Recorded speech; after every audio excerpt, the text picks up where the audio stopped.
Welcome to the Big Calm podcast. I'm Tara Palmer, the founder of Big Calm.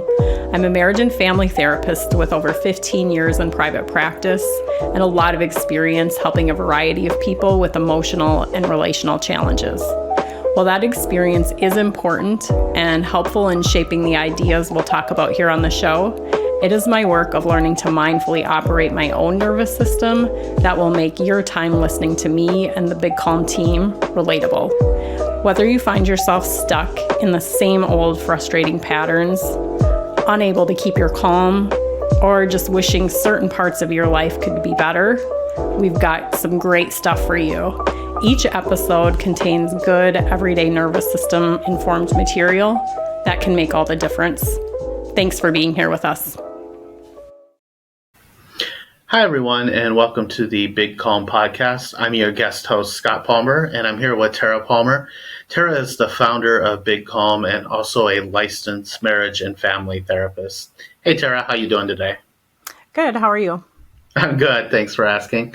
So today, the topic that we're going to dig into is this idea of co-regulation, or what some people might call contagious energy, the idea that there's sort of energy states or information that flows back and forth between people that kind of affects how we take in the world. Probably a lousy definition, so I'll let Tara do it properly. But wanted to tee that up and just start with a couple of simple questions.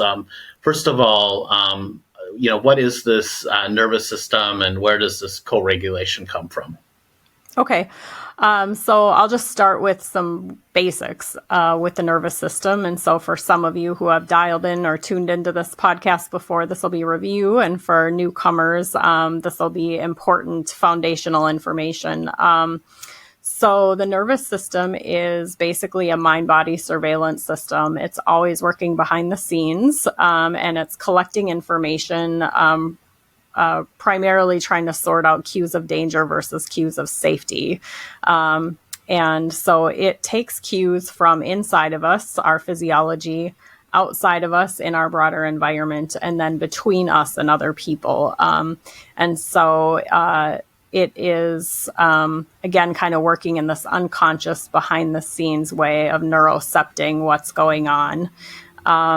So in that in-between space that we're going to spend some time talking about today, our nervous system is going to be picking up on whether or not other people are in nervous system states that are preparing them for protection because their bodies are picking up on something that's making them feel like there's a threat or some kind of danger present, or whether their systems are in a state that supports building connection with other people.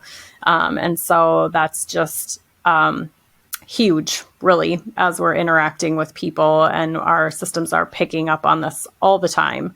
So I'm going to be in this really split second kind of way. My nervous system is going to be sorting whether or not other people around me are in these safe or protected states. So that kind of co-regulation or energy or state exchange, does that happen in very casual relationships, like my interaction with a clerk at a store, all the way up to very significant relationships, like a spousal relationship? Are they present all the time? Okay, so I'm going to back up just a second because I'm realizing I didn't give a very thorough answer to the co-regulation piece. So what we had kind of talked about just a minute ago is more the how our nervous system is working and picking up those cues from other people. And then it's also going to be responding to those cues from other people. So that's where the contagious energy thing comes into play. So if my nervous system is reading your nervous system as being in a place of connection, I might be then kind of brought into a little bit of that energy myself. And so we might refer to that kind of an energy exchange as a co-regulating exchange. And so it's bringing us both into this place where connection is an option.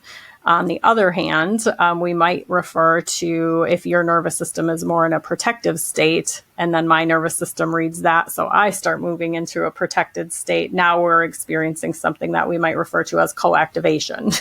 And so our nervous system's ability to kind of, again, in that very unconscious way, be positioning us in the right types of energy for what a given situation requires is a part of what we're talking about when we're talking about co-regulation and co-activation. And then if you could just jump back in and restate your question before I kind of backfilled there. Yeah, no, that's helpful. It's helpful to get a better definition of co-regulation. So what I'm asking then is, based on how you just defined that, does co-regulation happen in very casual all the way up to very serious kind of relationships? Is it always there, or does it only kick in when it's a more serious either threat or deeper relationship? Yeah, the reading of the energy between is just happening. It's just happening. It's happening whether I'm at the grocery store and checking out and interacting with the cashier, or it's happening whether I'm, a student in a school. It's always happening. And so, if I were to think of scenarios, at the grocery store, let's say my cashier is, very warm, and I'm picking up on, their system seems to be in the connected energies, in nervous system language, in ventral energies, then my system might start warming up, and now we're having this friendly exchange about, what's taking place in our days or the weather or kind of these simple things. So it's a more casual exchange, like you're indicating, but the energy piece is most definitely at play. If I take that same cashier and let's say I am picking up on the fact that she is not happy to be at work that day, and is less than thrilled with having to, just kind of perform her job and check me out, I may be kind of pulling back. And so I might pull back kind of like, I don't want to bother her. Some people might have a different tendency where they're like, I want to warm up to her because she looks like she needs some cheering up. But those are the types of things that are going to be happening. And if I were going to lean toward her, my nervous system would have to be detecting that there's enough safety present still in the connection, even if it's not a wide open connection. I've got to be somehow picking up on enough safety in order to do that, reaching towards someone. Other scenarios that we might run into, if I think of little kids in school, their systems are always scanning for kind of like, where do I belong? Where are my friends? And so in that kind of, again, somewhat unconscious way, their nervous system is going to be sorting who's safe, who's not safe. And that basic safety has to be there in order for me to want to reach towards somebody. Okay, that makes sense. So we're looking for sort of safety versus danger, which is a very big part of what the nervous system does. So let's get a little bit more practical and talk about like a marriage or other like deeply committed kind of relationship. How does this come into play, and what are some of the big things we should be looking for in terms of co-regulation in a marriage?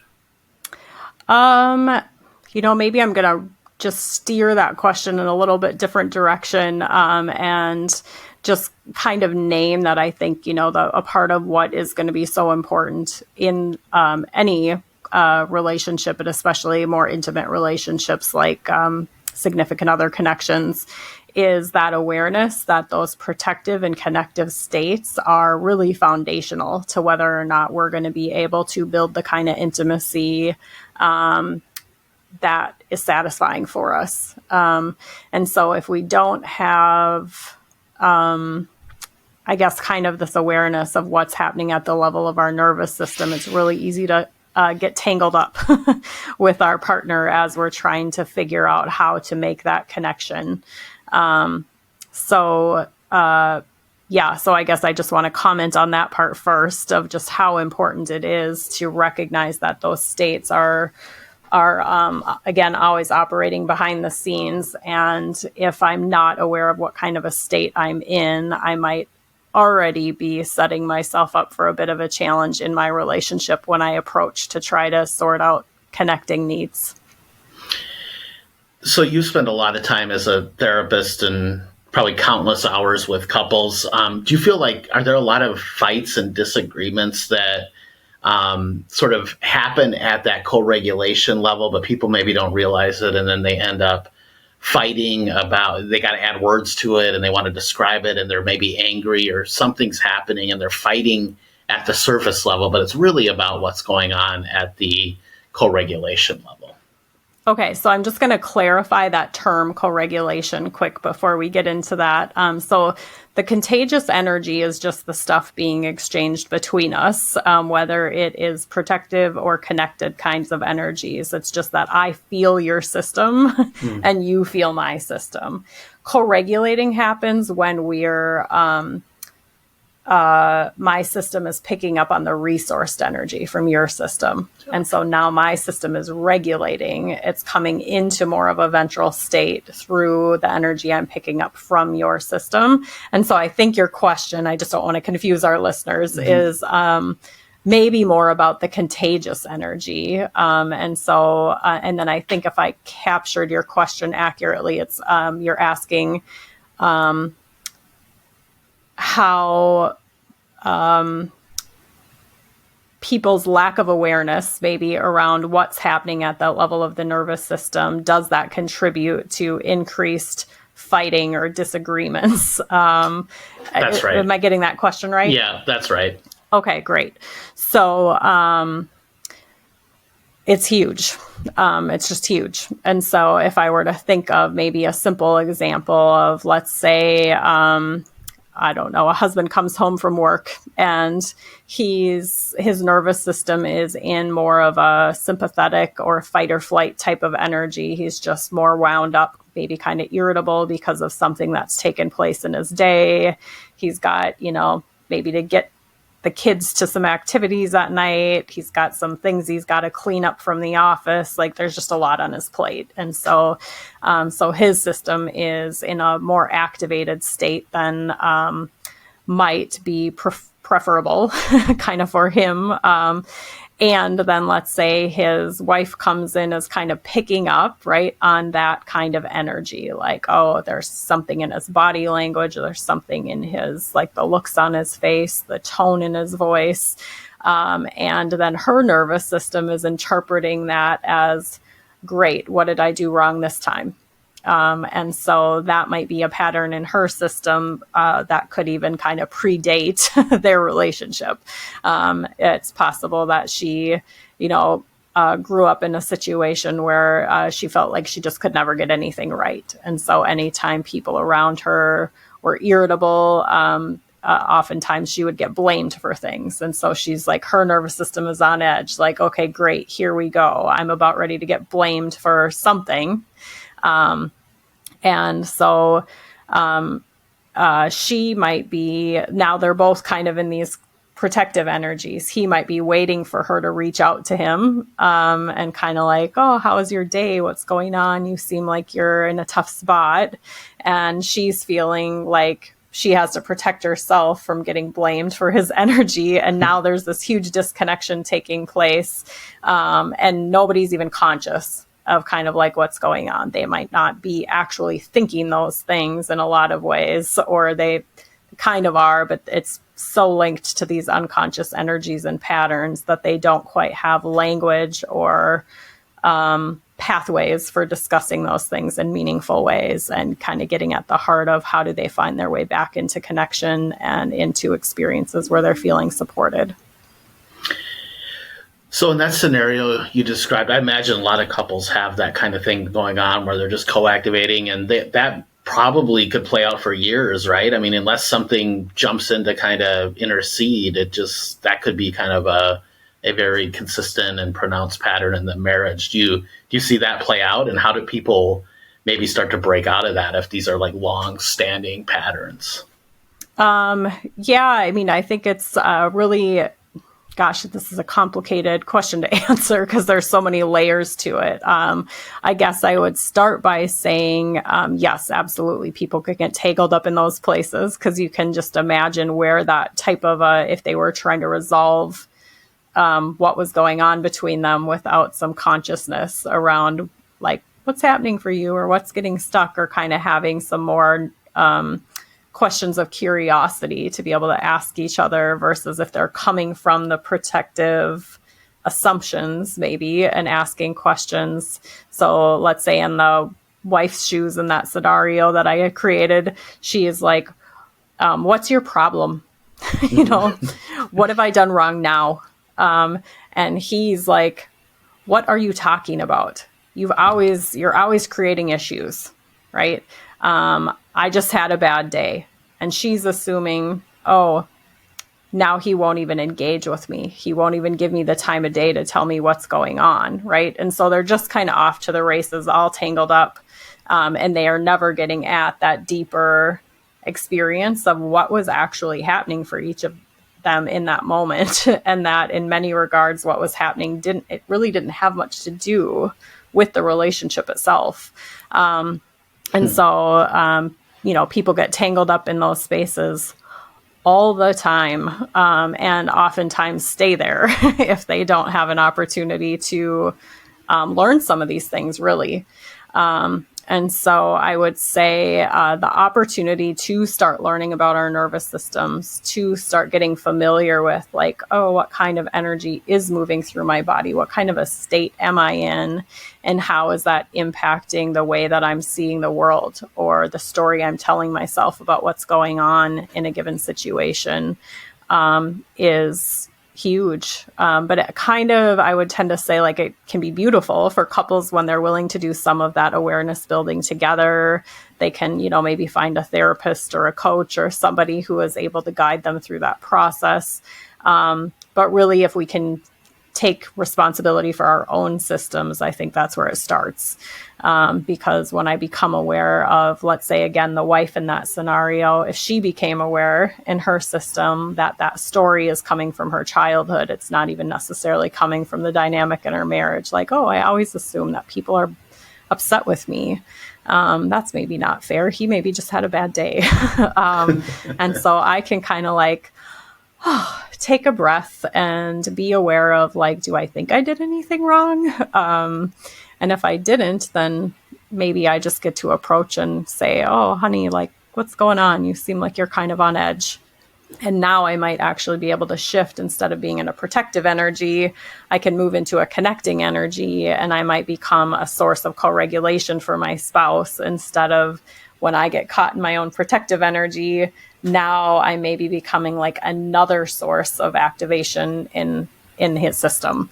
And so, so when we do our own work first, when we kind of come back into like what's happening inside of me, what are the stories I'm telling myself that are linked to these nervous system states?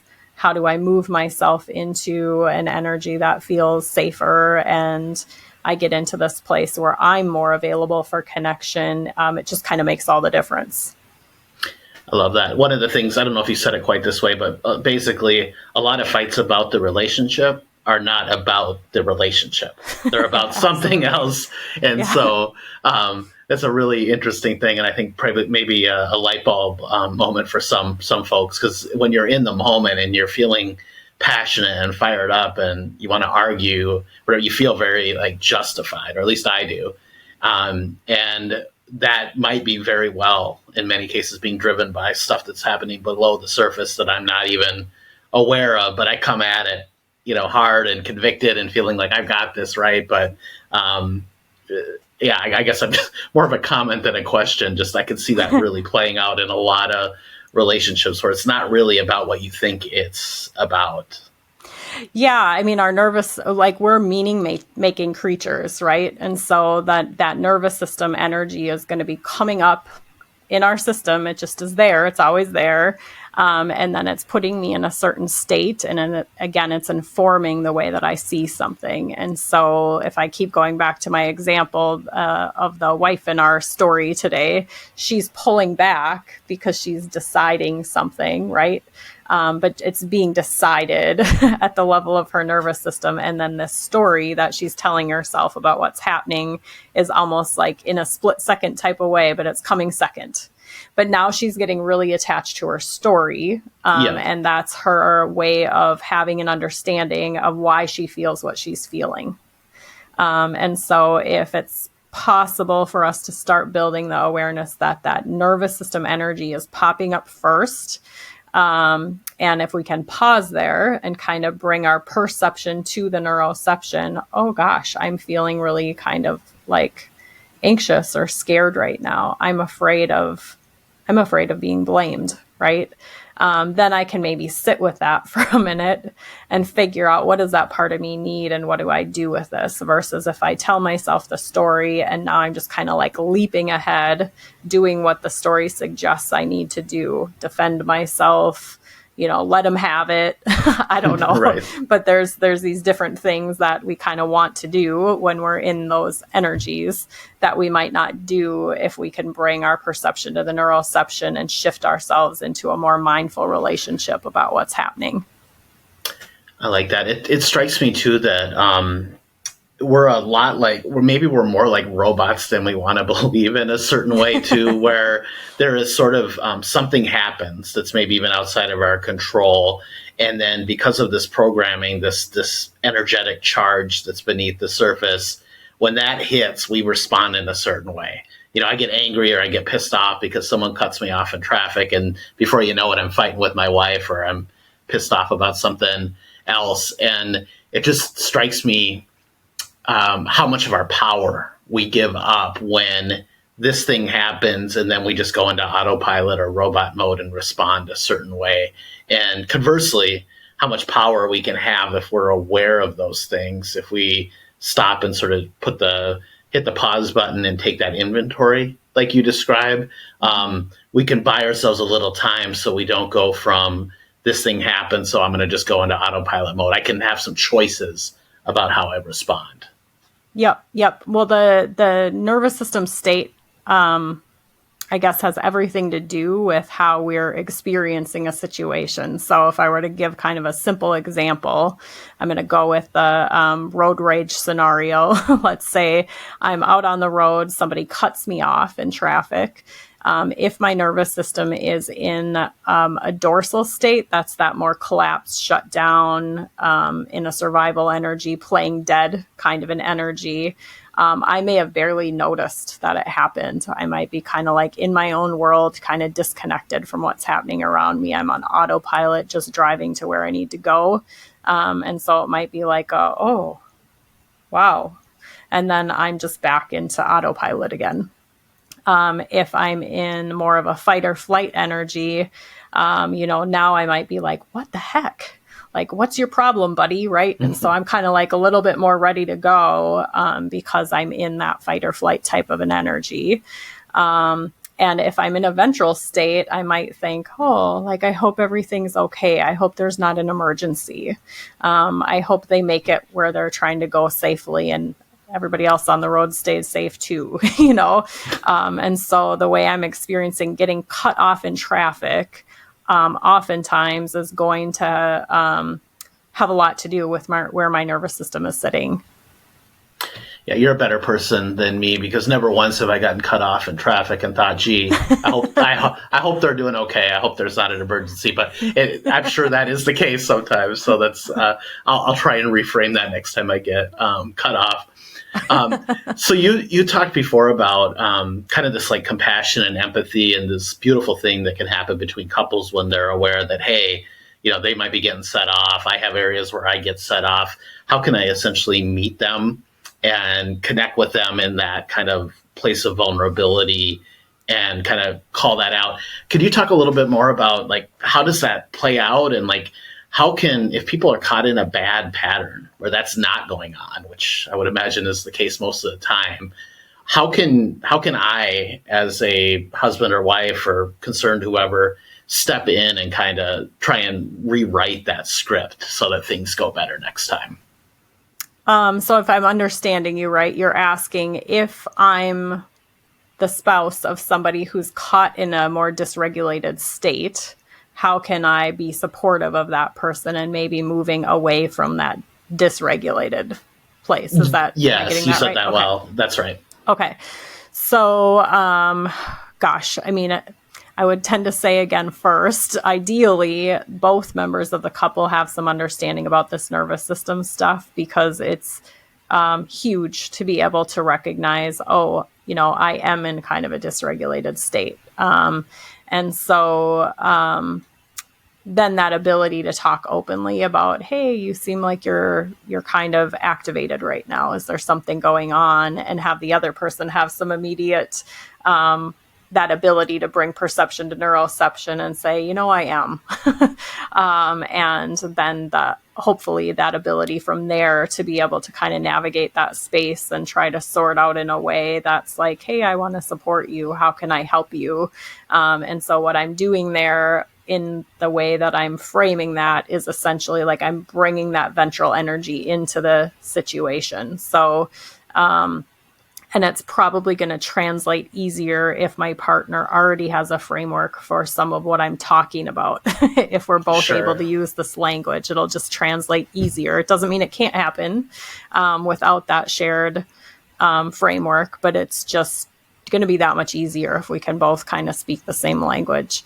But I would say in general, just kind of that ability to be curious, to ask questions, like, you seem really bothered. You seem like you're really upset about this thing. Can you help me understand more about that?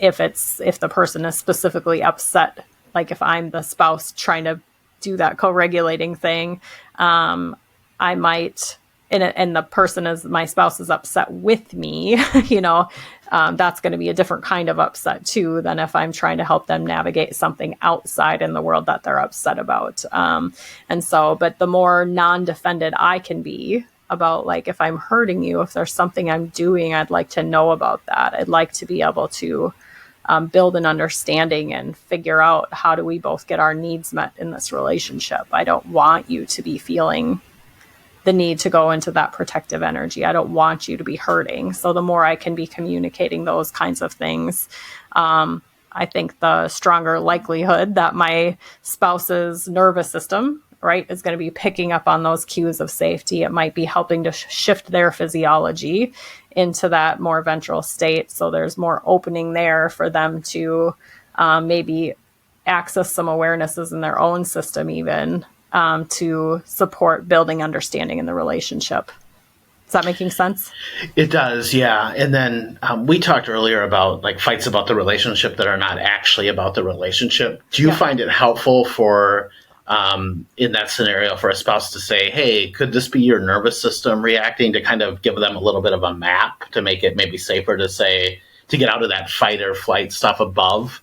If it's an iceberg and that's the stuff that's up above on the tip of the iceberg, but to get them back underneath the water into the deep stuff, is that helpful to kind of name that, or what do you encourage your couples to do? I guess I would say I laugh because it depends. Okay. So I would say for some couples, when I pitch those types of ideas into the conversation in my office, there might be one or the other that's like, oh no, like that'll set me off even more. Don't play therapist to me. Don't get analytical or clinical on me. Right. And for others, it's like, oh, I think that'd be really helpful because it's just going to kind of like ground them back to that understanding and help them be able to kind of maybe not take so personally what's getting stuck. And so a lot of what we talk about in our work with clients at Big Calm is just that, like, I am not my programs. I am not my nervous system. We all have a nervous system, but I am not it, right? I'm the being that's observing what's happening in my nervous system. And then I'm the one that kind of gets to assume control over that system. And so, I just lost track of where I was going. No, I think so. That's good. The question, it happens to all of us. The question was, is it helpful for couples to sort of name that nervous system piece or not? And you were saying it sort of depends on the couple. It sounds like maybe personality, on like training and what kind of tools are in their toolbox. Are they even aware of the nervous system, or do they operate at the more surfacey level? Is that kind of the gist of what you were saying? Yeah. I think that's getting at the heart of it. So, yep. Sorry, I lost track of that thought there. Oh, no worries. And then kind of a strange question, maybe, but so we've talked about co-regulation, co-activation, and kind of define those and use lots of examples. Codependency. I hear a lot about like codependency, and people maybe get lost sometimes in the language of the, like the psychobabble. Like, is this different, the same? How does this stuff, the things that we've been talking about, how does that relate to codependency, if at all? Yeah, again, I would say these things are all kind of complicated to answer, but I would tend to imagine that a lot of codependency is going to happen for people who maybe grew up in environments where they learned to take care of their own safety needs or dependency needs in a way that put others' needs ahead of their own. And so if I kind of learned, if you're okay, then I can be okay. And I maybe learned that, let's say, in my parent-child relationship. So my parent maybe was someone who struggled in a certain kind of way, was dysregulated for whatever reason a good chunk of the time. And so I learned, if I take care of what it seems like their system needs with regard to this regulating stuff, they'll be okay. And then once they're okay, I'll be safe too. And so then I start operating. I end up with this pattern, maybe kind of in my operating system, that says I need to always be very aware of the people around me, how they're feeling, what they're needing. And I'm doing this dance of trying to help them be okay. So I am picking up on their nervous system energy. In fact, I might be in a pretty sympathetic nervous system state about those types of things. I'm pretty hypervigilant, watching for that kind of energy. And again, all of that happening in kind of this unconscious program type of a way. And so it's kind of a preoccupation, I guess, with reading other people's energy, because I haven't also learned that it's okay to be around people and not have to be in that vigilant state.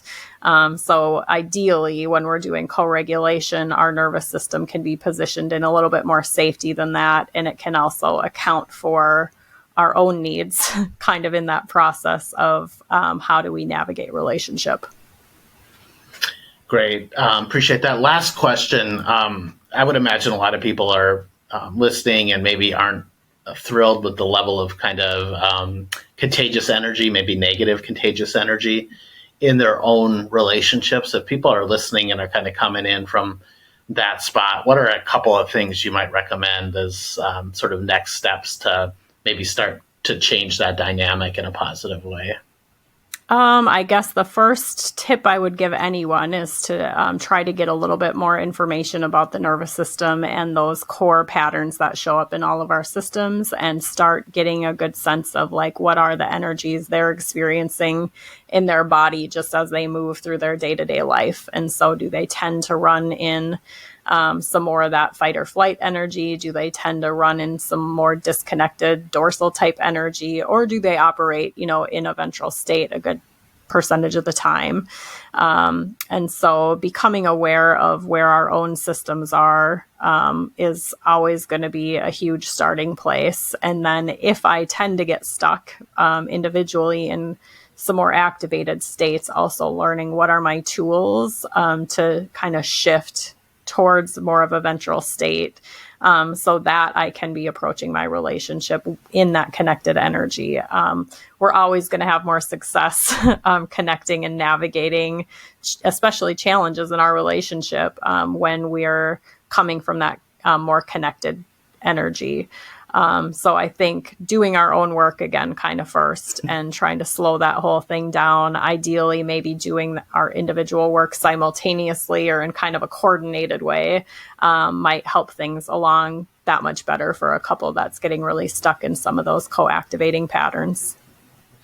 Appreciate the answer, and thank you for the time. That's all for this episode, but please subscribe if you like the podcast, and we'll look forward to seeing you next episode. Thanks so much for joining us. Bye-bye. Bye.